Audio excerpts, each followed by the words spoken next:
एक किसान की कहानी। एक किसान था जिसके दो बेटे थे। वह बहुत ही आलसी और निकम्मे थे। वह अपने पिता को कामकाज में हाथ बटाने के बजाय आलस किया करते थे, इधर उधर घूमते फिरते थे। किसान को अपने बेटों की बहुत फिक्र थी। वो सोचते थे कि मेरे मरने के बाद इनका क्या होगा, यह अपना पेट कैसे भरेंगे, अपने परिवार को कैसे संभाल पाएंगे। एक दिन किसान की हालत बहुत ही गंभीर थी। कहने का मतलब किसान मरने की हालत में था। तभी किसान ने अपने दोनों बेटों को बुलाकर उनसे कहा कि हमारे खेत में एक खजाना गढ़ा हुआ है, लेकिन वह किस जगह है उसकी जानकारी मुझे भी नहीं है, लेकिन खोदने बाद तुम्हें वो खजाना मिल जाएगा। इतना कहकर किसान भगवान को प्यारे हो गए।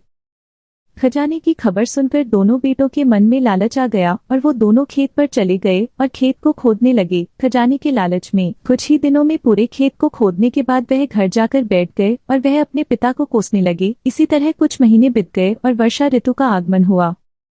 किसान के बेटों के पास पेट भरने के लिए सिर्फ एक ही जरिया था, वो है खेती। तब बाकी किसानों की तरह किसान के बेटों ने खेत में बीज बोने शुरू कर दिए। वर्षा का पानी पाकर वह बीज अंकुशित हुए और देखते ही देखते खेत लहराने लगे। ऐसा लग रहा था कि हवा के झोंके से लहरा रहा था। यह देखकर किसान के बेटे बहुत खुश हो गए। उनको समझ आ गया कि परिश्रम ही सच्चा धन होता है और वो उसी तरह से अपने पिता के शब्दों का मोल भी समझ गए और अपने कामकाज में लग गए। इस कहानी से यह बात समझ में आती है कि परिश्रम ही सच्चा धन होता है।